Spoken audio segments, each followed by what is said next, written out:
Assalamualaikum warahmatullahi wabarakatuh.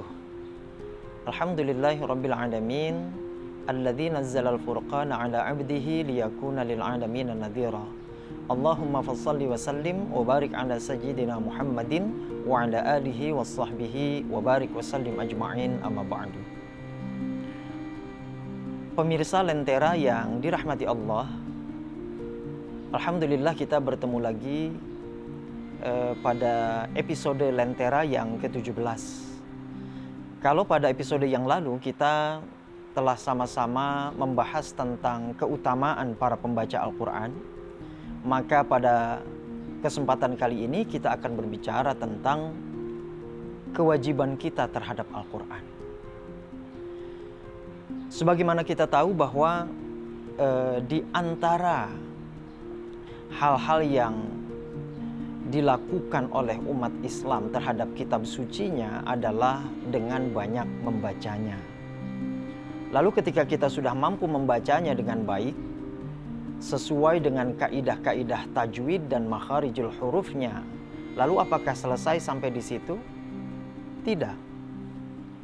Ternyata ada kewajiban-kewajiban yang sangat banyak terkait dengan keimanan kita terhadap kitab suci Al-Quran. Syekh Ahmad As-Sirri mengatakan setidaknya ada 3 kewajiban kita terhadap Al-Quran. Apa yang pertama? Kata beliau, yang pertama adalah fahmuhu, memahami Al-Quran. Jadi setelah kita mampu membacanya dengan baik, kita juga dituntut untuk mampu memahami isi kandungan Al-Quran dengan baik. Kenapa ini dituntut? Tentu karena Al-Quran adalah the way of life bagi umat Islam. Lalu bagaimana dia bisa menjadi tuntunan, panduan bagi kehidupan seorang muslim kalau dia tidak memahaminya dengan baik.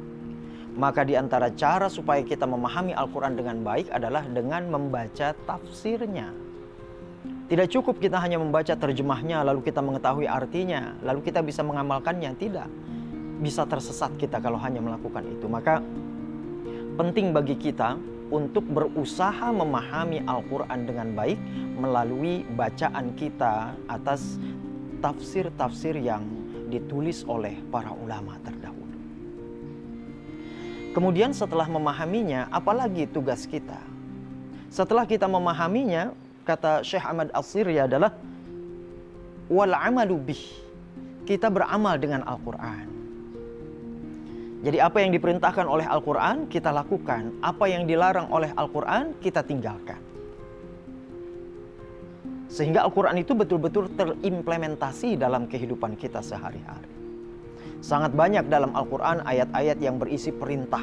Baik itu perintah melaksanakan sholat, perintah berbuat kebaikan, perintah menjadi manusia-manusia yang bermanfaat bagi manusia yang lain, serta perintah-perintah yang lain.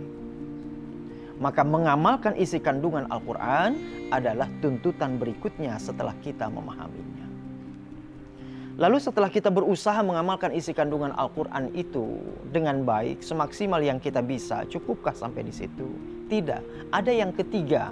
Apa? Wadda'watu ilaih atau wadda'watu bihi. Mendakwahkan Al-Quran itu kepada khalayak, kepada manusia yang lain, kepada orang banyak, atau kita berdakwah kepada manusia dengan menggunakan kitab suci Al-Quran. Sebagaimana Allah perintahkan, ud'u ila sabili rabbika bil hikmati wal mau'izatil hasanah wajadilhum billati hiya ahsan. Ada ud'u ila sabili rabbik, serulah oleh engkau ila sabili rabbika, menuju jalan Tuhanmu.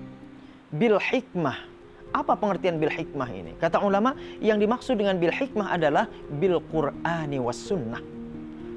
Jadi berdakwah kepada orang lain dengan menggunakan prinsip-prinsip kebenaran yang luhur yang telah diberikan oleh Al-Quranul Karim kepada kita. Maka pemirsa Lentera dimanapun Anda berada, marilah kita setelah kita berusaha mempelajari bagaimana cara membacanya dengan baik, kita juga dituntut untuk memahaminya. Setelah memahami, kita dituntut untuk mengamalkan, dan setelah mengamalkan, kita pun dituntut untuk mendakwahkannya kepada orang lain. Aku qouli hadza wa astaghfirullah li wa lakum. Assalamualaikum warahmatullahi wabarakatuh.